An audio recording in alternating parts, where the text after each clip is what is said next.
Hello. Welcome to TOPHER'S Stories, where stories come to life. Please subscribe and share with friends. Now, relax and enjoy the story. The sun hung low over the village of Ekin, casting golden light across red earth and thatched roofs. The air smelled of roasted maize, burning firewood, and the sweet scent of mango trees in bloom. Children laughed in the distance, chasing each other with sticks, their bare feet kicking up dust as they darted between the round huts. Though the village looked peaceful, a quiet tension hummed in the background. Ekin had not seen rainfall in weeks. The crops were wilting. The borehole water tasted of rust, and the elders whispered that the land was angry. Inside a modest clay hut near the edge of the village, Daniel knelt beside his father, Robert Cross. The old man lay on a straw mat, his breath shallow, his hands like dry branches clutching a faded Bible. A candle flickered beside them, throwing long shadows against the cracked walls. "Daniel," Robert whispered, his voice as weak as the wind outside. "I'm here, Papa," Daniel replied, holding his father's frail hand. He was barely 20, with sharp eyes and dreams too big for a village too small. This village, Robert paused to catch his breath. It needs more than prayers. It needs people who care, people who remember. Daniel swallowed hard. He knew what his father was leading to. "Promise me," Robert continued, "when you go to the city, you won't forget this place. You will come back and build something. A hospital, a school, something the children can see and say, 'This was built by one of us.'" "I promise," Daniel said, his voice firm despite the tears in his eyes. Robert closed his eyes and smiled. "Under this baobab tree, our family has made many promises. Keep this one, my son." Outside the hut, the wind rustled the giant baobab tree that stood like a sentinel in the center of Ekin. Its trunk was wide enough for 10 men to wrap their arms around, and its branches stretched like the arms of ancestors reaching toward the heavens. That night, as the village lights dimmed and the drums from a distant ceremony echoed across the hills, Robert Cross passed away. Daniel left the next morning with his bag, his ambition, and a heart full of grief and determination. The whole village had gathered to see him off. Grace, his best friend since childhood, hugged him tightly. "Write to us, Daniel," she said. "Don't forget where you came from." "I won't," he promised. But time has a way of testing promises. The sound of tires crunching over dry gravel stirred the village into motion. A dusty blue Toyota pickup rolled through the center of Ekin, drawing curious eyes and whispers. Who is that? Could it be him? No, Daniel would never come back. Not after all these years. Daniel stepped out of the truck. He wore a crisp white shirt, black trousers, and glasses that made him look more like a city lawyer than the boy who used to climb mango trees with bare feet. The sun beat down on his back as he looked around. The village hadn't changed much, except it looked tired. The road was still cracked. The market stalls still wobbled with rusted nails, and the same baobab tree stood tall, though its leaves were fewer. Children paused their games to stare. Women peered from behind curtains. Men gathered silently under a neem tree, arms crossed. Grace was the first to speak. "So, you finally remembered us?" she said, standing by the school building with her arms folded. Her hair was wrapped in a green scarf, and her eyes were sharper than Daniel remembered. Daniel gave a nervous smile. "Grace. Don't grace me. 7 years, Daniel. No letters. No visits. Not even a message on my old phone. I had my reasons." "So do I," she replied coldly and walked away. Daniel sighed. He knew he deserved that. He walked slowly toward the baobab tree. It was larger than he remembered. As he placed his hand on its rough bark, a voice called out behind him, "Still dreaming of saving the village?" He turned to see Elijah, his younger brother, now taller, his face hardened by years. He wore dusty boots, and his shirt clung to his body from a morning of work. "Elijah," Daniel said, trying to smile. "Don't act like we're friends," Elijah snapped. "You left us to rot. Mama begged you to send money. I dropped out of school because we couldn't afford notebooks. And now you stroll back in like some hero. I didn't forget you. I was trying to build something that would help all of us." Elijah scoffed. 7 years is enough time to build an empire. What did you build, Daniel? Daniel didn't answer. He looked around again. The market had fewer stalls. The children wore patched clothes. The once vibrant village looked drained. Mama Ruth, the village herbalist, stood by her small hut, watching with eyes like coals. He returns, she murmured, more to herself than anyone else. The one who made a promise under the tree. Word spread quickly. Daniel was back. Some were curious, others bitter, a few hopeful. That night, a small gathering was held in the village square. Drums were played, though the rhythm felt forced. The village elders sat in a circle, their faces unreadable. Mayor Cole, a rotund man with a wide smile and sharper eyes, stood up. Daniel Cross, he said, raising a cup of palm wine. Welcome back. We heard you did well in the city. So, what brings you back after all this time? Daniel stood slowly. I came to keep a promise I made to my father. I want to build a hospital here, one that will serve everyone. Murmurs rippled through the crowd. Pastor William, sitting beside the mayor, cleared his throat. A noble goal, young man. But words are wind. Many come back with talk. Few do the work. Daniel met his gaze. Then let my actions speak. Elijah, standing at the back of the crowd, rolled his eyes. As the night grew darker and the fire crackled in the center of the square, the village watched Daniel. Some with hope, others with suspicion. But all of them remembered one thing. A promise had been made under the baobab tree. And promises have a way of rising with the smoke, waiting to be fulfilled or burned. The village square of Eakin had never looked more alive. Colorful fabrics hung from bamboo poles. Bright lanterns dangled from ropes stretched between trees. Children danced to the beat of wooden drums while women stirred large pots of spicy jollof rice and goat pepper soup. Smoke curled into the air, carrying the scent of grilled plantains and fresh palm wine. It was a feast, held not for a wedding or festival, but for the return of a son who had been gone too long. Daniel stood near the center of it all, smiling politely, but he felt uneasy. The eyes of the village were on him, some curious, some bitter, and a few filled with hope. It felt like being on trial, but with music playing in the background.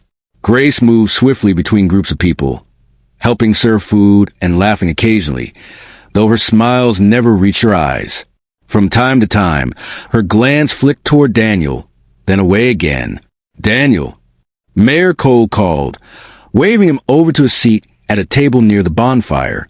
You must eat. A man with a dream needs strength. Daniel smiled and joined him. Pastor William was already seated beside the mayor. He wore a white robe, and his Bible rested on the bench next to him like a silent witness. You've been gone for a while, young man, Pastor William said, folding his arms. Tell us, have you finally decided to be useful to the land that raised you? Daniel forced a calm tone. That's why I'm here. I want to build something lasting. A hospital. For the sick, the poor, the forgotten. The pastor's eyes narrowed slightly. A hospital is good, but sometimes these things bring outsiders. New ideas. Foreign people. And not all change is good for a village like Eakin. Mayor Cole nodded, pretending to agree, though his smile didn't fade. We welcome development, he said. But everything must pass through the council and the church. That is our tradition. Daniel leaned forward. And I respect that. I'm not here to change traditions. I'm here to help. Pastor William sipped his palm wine and said nothing more, but his silence carried weight. Behind the food stalls, Elijah stood with folded arms, watching Daniel carefully. His friend Musa whispered beside him, You don't trust him? Elijah shook his head. He talks like a savior, but he left us to suffer. I buried my childhood while he chased dreams in the city. Musa looked around. The people like him. You saw the way the children followed him. That's what makes him dangerous, Elijah muttered. Later that evening, the dancing began. Drummers beat louder, and the crowd clapped in rhythm. The elders sat in a circle, drinking and telling old stories. Daniel sat alone for a moment, watching. Then Mama Ruth, the herbalist, approached him with her slow, quiet steps. You stand in the middle, but your feet are still in the city, she said. He looked up at her. I'm trying to come back fully. Then be careful where you place your feet. Some people like the village the way it is, sick and quiet. Your noise will wake sleeping spirits. Daniel nodded, unsure how to respond. As the fire cracked and sparks floated into the dark sky, Pastor William leaned close to Mayor Cole. He must not control this village, the pastor whispered. The people already forget who leads them. Mayor Cole's eyes narrowed. Then let's remind them. And with that, the alliances began to form, quiet and dangerous. The feast ended late. One by one, the villagers drifted home. Some were full of food, others full of gossip. Only the crackling fire and a few faint drum beats remained. Daniel sat alone under the baobab tree, staring into the fire. The stars above were bright, but his thoughts were heavy. He didn't hear her steps, but he felt her presence. Grace stood behind him, arms crossed. You're still here, she said. I couldn't sleep, he replied. She sat down on the opposite side of the fire, not too close. 7 years, she said softly. You didn't even send a message. I didn't know what to say, Daniel admitted. Every time I thought about writing, I felt ashamed. You should have written anyway. Silence. I loved you, she said, her voice trembling. You were everything to me. And then you left. Daniel turned to her, his voice soft.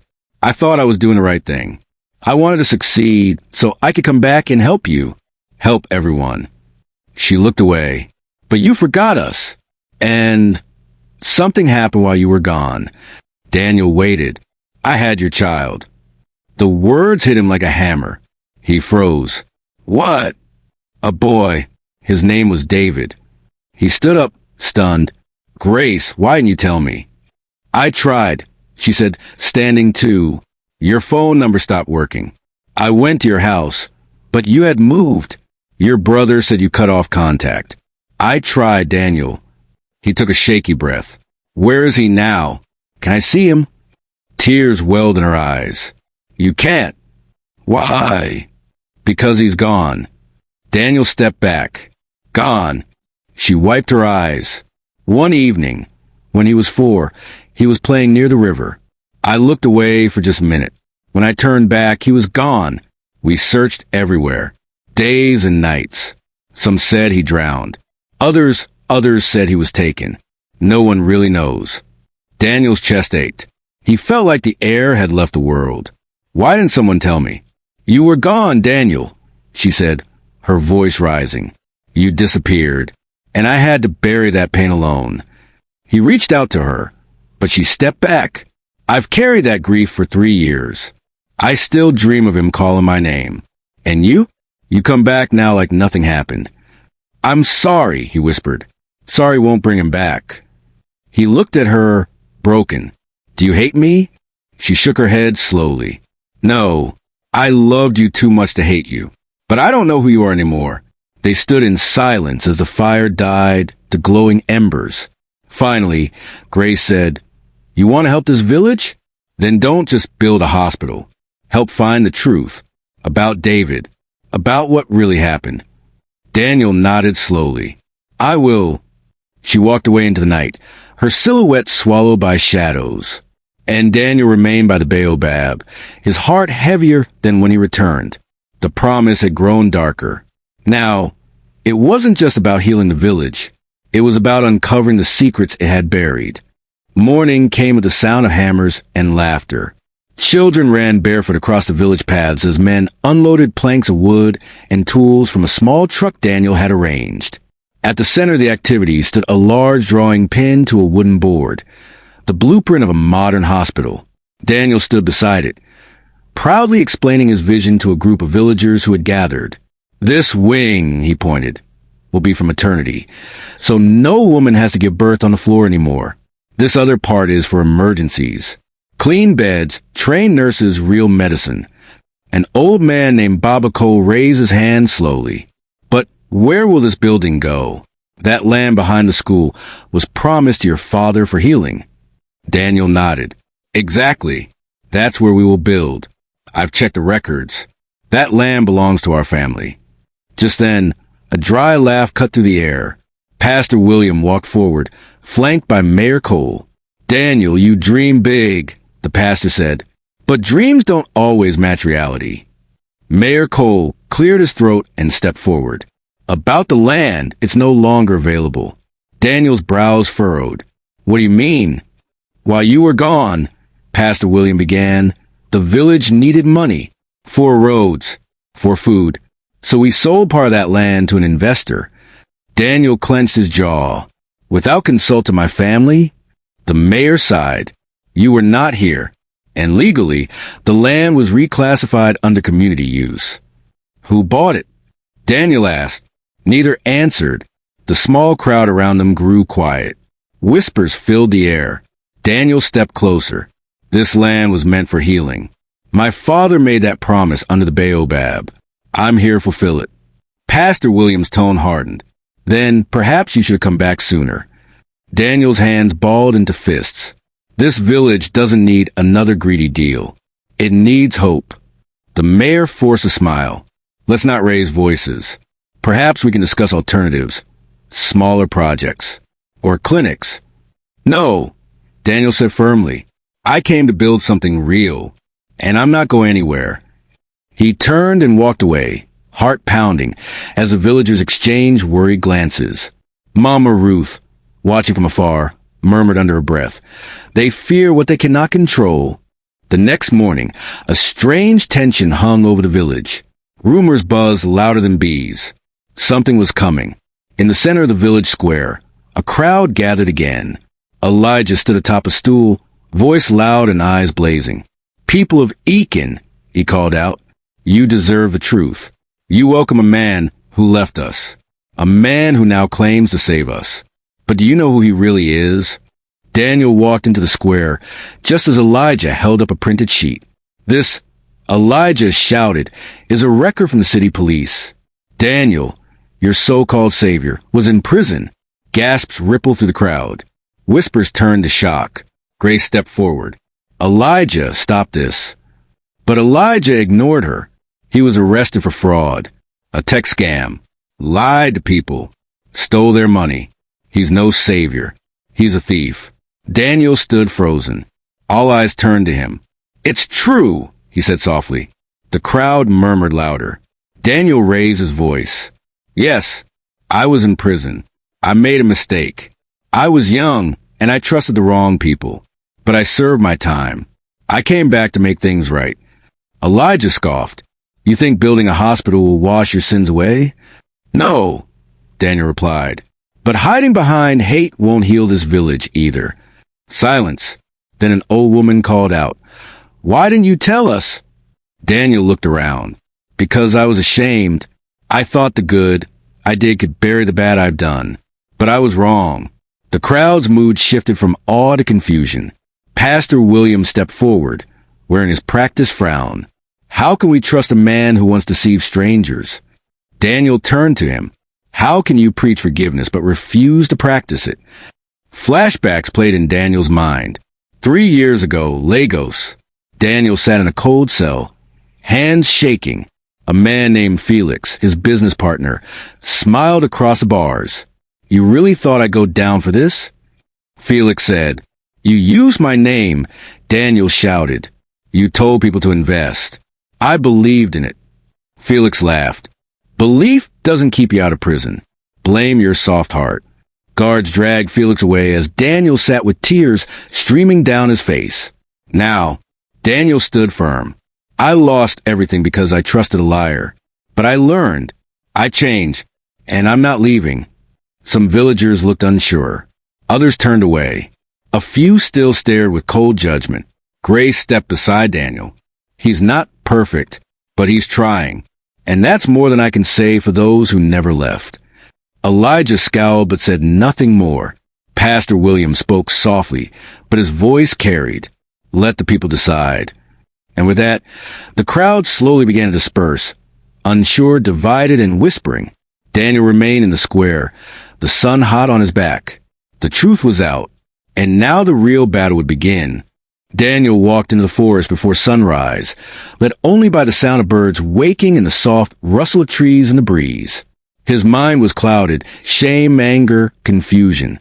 He needed answers, not from books, not from the village council, but from someone who had seen more years than pain. Mama Ruth's hut sat deep in the forest, made from red mud and dried leaves, untouched by time. Smoke rose gently from the chimney. The smell of burnt herbs lingered in the air. She was outside, crushing leaves in a wooden bowl.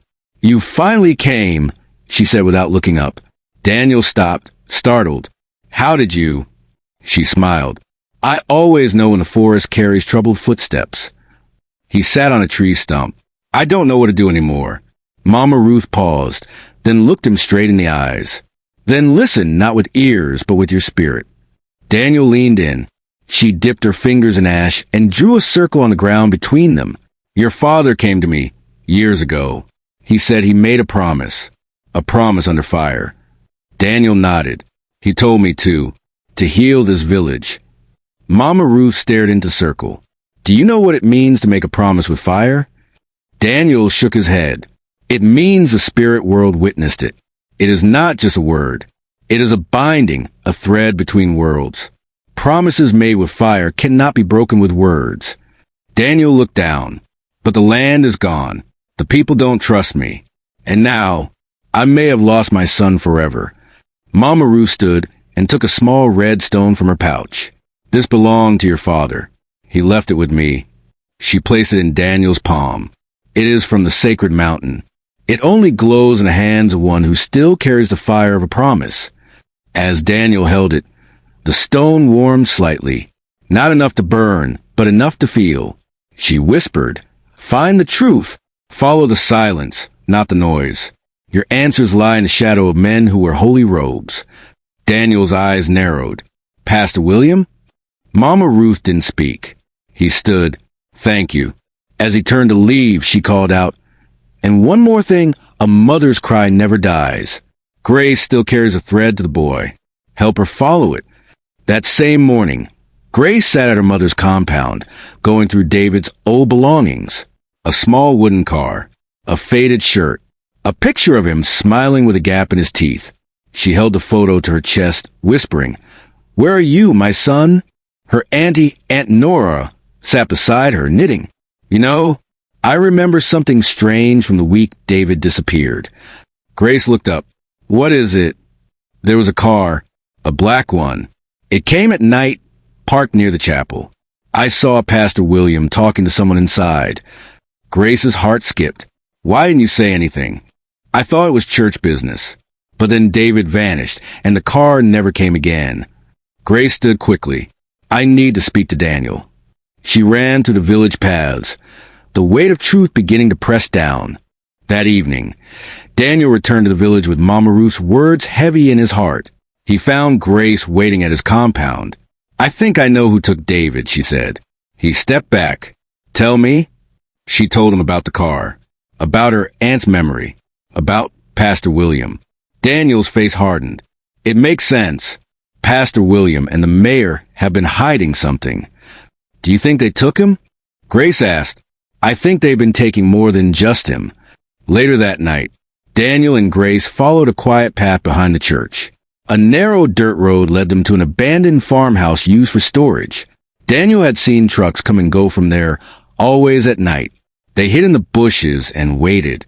Hours passed. Just as they were about to leave, headlights pierced the trees.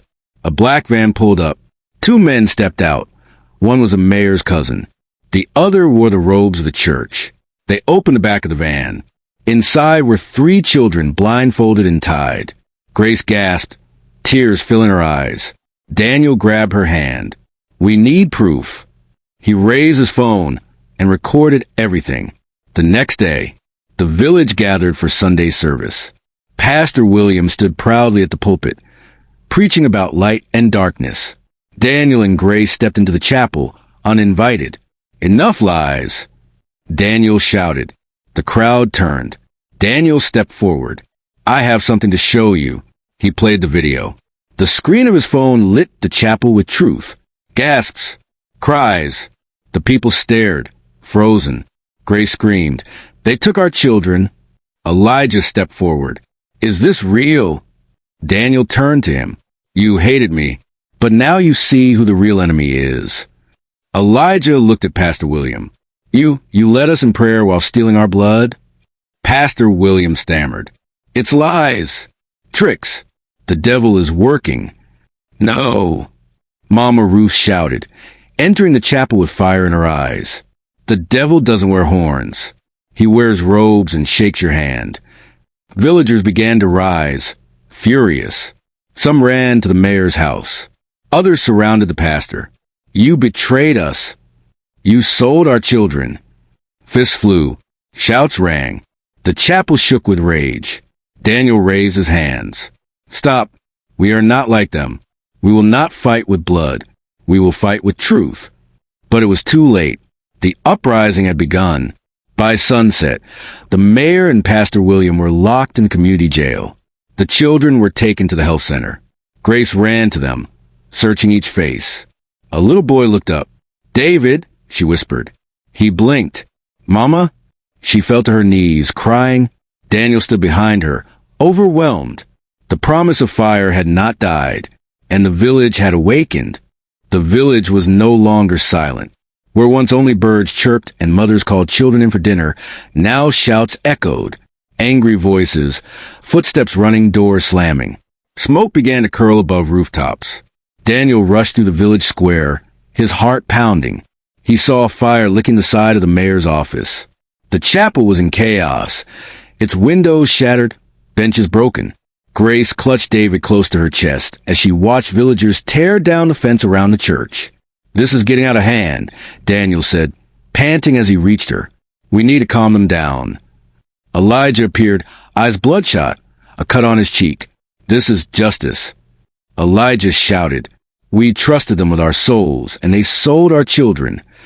But if we burn everything, Daniel argued, what will we have left? Grace nodded. We must protect the truth, not destroy it. A loud boom rang through the air. The mayor's storage barn exploded into flames. Villagers screamed and ran. Children cried. Daniel spotted Pastor William trying to flee through the back gate, clutching a suitcase. There, he pointed. He's escaping. Elijah grabbed a machete. He won't go far. No, Daniel said, stepping in front of him. No more blood. But just then, a group of masked men, guards loyal to the mayor, emerged from behind the chapel. One of them grabbed Grace. Another grabbed David. Let them go, Daniel shouted. The leader of the group sneered. You took our leaders. Now we take yours. A knife glinted in the man's hand. David! Grace screamed, fighting wildly. Suddenly, Elijah charged, roaring like a lion. He tackled the man holding David, forcing the child free. Run, boy! Elijah shouted. But another man swung a plank at Elijah's head. The wood cracked. Elijah fell. No! Daniel ran to him, catching him before he hit the ground completely. Blood trickled from Elijah's mouth. He smiled weakly. I was wronged about you. Don't talk, Daniel said, holding back tears. Elijah's voice was barely a whisper. Protect this place. Keep your promise. His eyes went still. Grace knelt beside them, sobbing. The villagers formed a circle. Some began to cry. Even the angriest among them now stood in stunned silence. One man stepped forward. Elijah died saving a child. Maybe we've burned enough. Daniel stood slowly, blood on his hands and fire in his eyes. He turned to the crowd. We will not be like those who betrayed us. Let this be the last fire. From now on we build. Pastor William was caught that evening, trying to sneak out through the bush. His suitcase held forged passports, bundles of cash, and files with names, children's names. The elders gathered to pass judgment. For once, there were no politics, only truth. He was sentenced to life under village arrest, confined, watched, and forced to face the people he had betrayed every day. The flames died by morning, but in the ashes, something powerful stirred. Year passed. The land where the mayor had built his guest house was cleared. The chapel, once a symbol of lies, was torn down. In its place, a wide clearing opened under the ancient baobab tree. the same one where Daniel's father had made him promise. It was here that the new hospital began to rise, not with steel, not with greed, but with the hands of people who believed again. Children carried bricks. Women cooked for workers. Men mixed cement. Even the elders came to bless the ground with prayers and songs. Daniel stood under the baobab tree, directing volunteers. Grace stood beside him, clipboard in hand, her smile brighter than ever. David ran through the dust, chasing butterflies. "Slow down, doctor in training."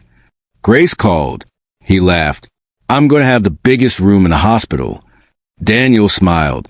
He might just take over the whole thing. Mama Ruth visited often. She'd sit under the tree, eyes closed, humming. "One day," she whispered to Daniel, "the fire still burns in you, but now it gives life." The hospital sign was unveiled on a cool morning. The villagers gathered as Daniel pulled the cloth off the carved wood. The house of healing, in memory of Elijah and all lost promises. The crowd clapped. Some cried. In front of the door, Grace took Daniel's hand. "You kept your promise," she said. He looked at her. "We did. Together." They walked into the hospital. Inside, bright walls, clean beds, and stocked shelves waited. A doctor from the city had volunteered to help.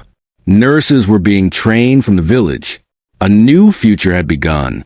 The final piece was placed beside the hospital. A sculpture of flame made from melted debris of the old chapel. On its base were the words, "From fire we rise." The promise made long ago under the baobab tree had been broken, tested, buried, and finally fulfilled.